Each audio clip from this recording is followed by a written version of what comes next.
പാകിസ്ഥാനുമായുള്ള 1971 യുദ്ധകാലത്താണ് ഒരു കൊച്ചു ഗ്രാമത്തിലെ സ്ത്രീകളുടെ മനക്കരുത്ത് ഭാരതീയ വ്യോമസേനയ്ക്ക് മുതൽക്കൂട്ടായത്.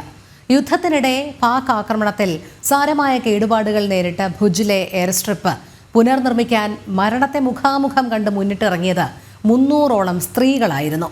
ഓപ്പറേഷൻ സിന്ദൂറിന് ശേഷം ഭുജിലെത്തിയ പ്രധാനമന്ത്രി നരേന്ദ്രമോദിയെ കാണാൻ ഇവരിൽ ചിലരെത്തിയത് പഴയ ഓർമ്മകളുമായിട്ടാണ്. ആധീര വനിതകളുടെ കഥ അറിയാം. 1971 യുദ്ധത്തിൽ ഭാരതത്തിന്റെ പെൺകരുത്തിന്റെ പ്രതീകമായിരുന്നു മദാപൂർ ഗ്രാമത്തിലെ ധീര വനിതകൾ.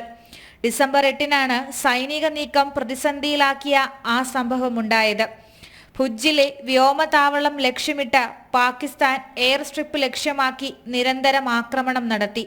14 ദിവസത്തിനിടെ 35 ആക്രമണങ്ങൾ. 8 ഇടങ്ങളിൽ റൺവേക്ക് തകരാർ സംഭവിച്ചു.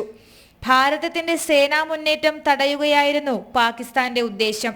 എന്നാൽ ശത്രുവിന്റെ കുടിലമായ ആക്രമണ തന്ത്രത്തിന് മുന്നിൽ പതറാതെ സധൈര്യം 300 വനിതകളാണ് മദാപൂർ ഗ്രാമത്തിൽ നിന്ന് സൈന്യത്തെ സഹായിക്കാൻ മുന്നോട്ട് വന്നത്.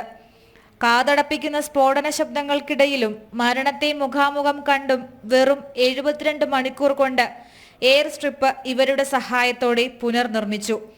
ആ യുദ്ധത്തിൽ പാകിസ്ഥാന് ശക്തമായ മറുപടി നൽകുന്നതിൽ നിർണായകമായതും ഭുജ് വ്യോമതാവളമായിരുന്നു എന്നത് ചരിത്രത്തിന്റെ ഭാഗമായ ആ വനിതകളിൽ ചിലരാണ് പ്രധാനമന്ത്രിയെ കാണാനെത്തിയത്. രാജ്യത്തിനായി പൊരുതിയ വനിതകളെ കാണാനായത് അഭിമാനകരമായ നിമിഷമാണെന്ന് പ്രധാനമന്ത്രി പറഞ്ഞു. ഓപ്പറേഷൻ സിന്ദൂറിന്റെ ഓർമ്മകൾ നിലനിർത്താൻ സിന്ദൂർ മരത്തിന്റെ തൈ ഇവർ പ്രധാനമന്ത്രിക്ക് സമ്മാനിക്കുകയും ചെയ്തു.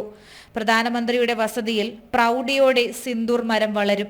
മദാപൂർ ഗ്രാമത്തിലെ സ്ത്രീകളുടെ ധീരതയുടെ ദീപ്ത സ്മരണയുമായി. ന്യൂസ് ഡെസ്ക് ജനം.